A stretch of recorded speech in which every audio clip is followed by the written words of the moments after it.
Hi everyone, అందరూ ఎలా ఉన్నారు? Welcome to Giva talks. ఇవాళ మనం చేస్తున్న recipe jeera rice and chicken curry. Evergreen combination it is. You guys must try at your home. ఈ రెసిపీని ఎలా చేయాలో చూసేద్దాం. ఇది చాలా సింపుల్ రెసిపీ అండ్ త్వరగా కూడా అయిపోతాయి. మన లంచ్ కానీ డిన్నర్ కానీ పర్ఫెక్ట్ మ్యాచ్. ఇప్పుడు మనం చికెన్ కర్రీని చేసేద్దాం. ఈ చికెన్ కర్రీ కోసం స్టవ్ మీద ఒక ప్యాన్ పెట్టి దాంట్లో కొద్దిగా ఆయిల్ వేయండి. వేడైన తర్వాత చెక్క, లవంగాలు, యాలుక వేసిన తర్వాత చాప్డ్ ఆనియన్స్ నేను వచ్చేసి చాపర్లో చాప్ చేశాను. ఇలా చాప్డ్ ఆనియన్స్ వేయడం వల్ల చికెన్ కర్రీకి మంచి టెక్స్చర్ వస్తుంది.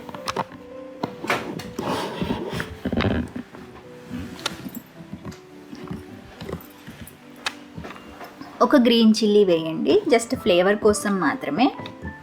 ఇది మంచిగా కుక్ అయిన తర్వాత కొంచెం జింజర్ గార్లిక్ పేస్ట్ వేసి పచ్చివాసన పోయేంత వరకు మంచిగా ఫ్రై చేయండి. ఇది చూసారా, లైట్ బ్రౌన్ గోల్డెన్ కలర్లో వచ్చింది. ఇప్పుడు టొమాటో పేస్ట్ కూడా యాడ్ చేద్దాం. ఈ టొమాటో పేస్ట్ని నేను చాపర్లోనే చాప్ చేశాను, మెత్తగా అయితే మాత్రం చేయలేదు. చాపర్లో మనము టొమాటోస్ని చాప్ చేస్తే ఈ విధంగా వస్తాయి అన్నమాట. సో ఇలా వేయడం వల్ల మనకి చికెన్ కర్రీ అనేది మంచి టెక్స్చర్, చాలా టేస్టీగా వస్తుంది. చూసేదానికి కూడా చాలా టెంప్టింగ్గా ఉంటుంది. సో సాల్ట్ కూడా వేసేసి మనం దీన్ని బాగా కుక్ చేయాలి.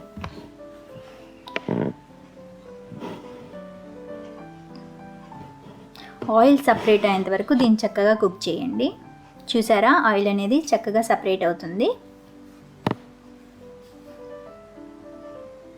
ఇప్పుడు దీంట్లో కొద్దిగా ధనియాల పొడి, మిరప్పొడి, పసుపు, గరం మసాలా,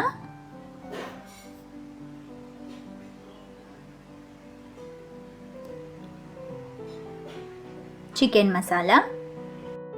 ఇప్పుడు ఈ 5 మసాలాలని మంచిగా మిక్స్ చేయండి. ఈ మసాలా అంతా ఇప్పుడు మనము టొమాటో ఉంది కదా, కుక్ చేసిన టొమాటోకి ఇదంతా మంచిగా పట్టాలి. దీన్ని లో ఫ్లేమ్ మీద కుక్ చేసామంటే ఆయిల్ అనేది మళ్ళీ సపరేట్ అవుతుంది. చూసారా? ఇప్పుడు వచ్చేసి దీంట్లో మనం చక్కగా కడిగి పెట్టుకున్న చికెన్ను కూడా యాడ్ చేసి మంచిగా ఈ మసాలా అంతా చికెన్కి పట్టాలన్నమాట. చక్కగా ఒక మంచి మిక్స్ ఇచ్చేసేయండి. నేను దీనికి 1 కిలో చికెన్ తీసుకున్నాను.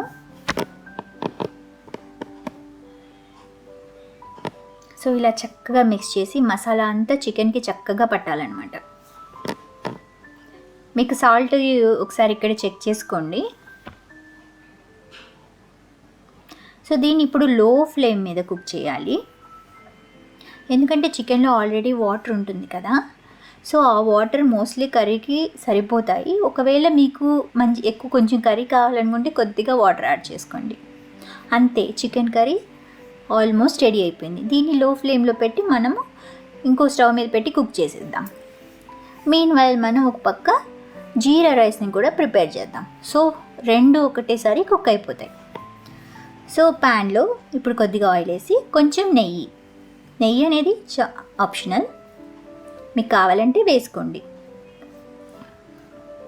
చెక్క, లవంగాలు, యాలుక, మిరియాలు, కొద్దిగా జీలకర్ర, చాప్డ్ ఆనియన్స్ వేసి మంచిగా మిక్స్ చేయండి.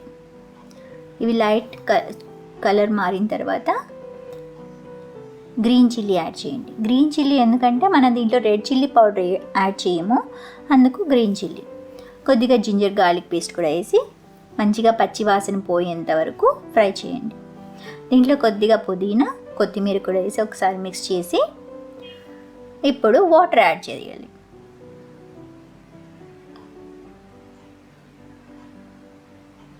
సాల్ట్, వాటర్ ఎలా అంటే 1 గ్లాస్ ఆఫ్ రైస్కి 2 గ్లాస్ ఆఫ్ వాటర్ యాడ్ చేసుకోండి.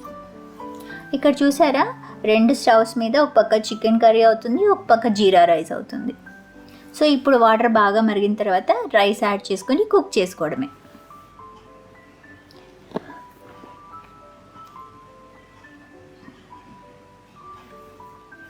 చూసారా, రైస్ అనేది కుక్ అయిపోయింది.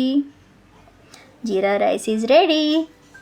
ఒకసారి దీన్ని మనం టెస్ట్ చేద్దాం, ఇంకా ఏదైనా సైడ్లో వాటర్ ఏమన్నా ఉందేమన్నా. సో ఇది పర్ఫెక్ట్గా కుక్ అయిపోయింది. స్టవ్ ఆఫ్ చేసి దీన్ని ఇలాగే ఒక 10 మినిట్స్ పక్కన పెట్టేసేయండి. ఎందుకంటే మాయిశ్చర్ కానీ ఆ ఫ్లేవర్ కానీ చక్కగా రైస్కి అంతా పడుతుందన్నమాట. ఈలోపు మనం చికెన్ కర్రీ ఎలా ఉంటుందో కూడా ఒకసారి చూసేద్దాం. ఇది చికెన్ కర్రీ. అటుపక్క లో ఫ్లేమ్ మీద కుక్ చేశాను కదా, చికెన్ కర్రీ కూడా అయిపోయింది.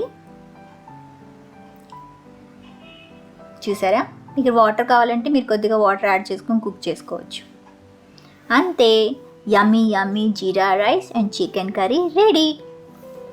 మీరు కూడా మీ ఇంట్లో ఇది ఖచ్చితంగా ట్రై చేసి ఎలా వచ్చిందో నాకు కామెంట్ బాక్స్లో కామెంట్ చేయండి. Thank you for watching. Subscribe.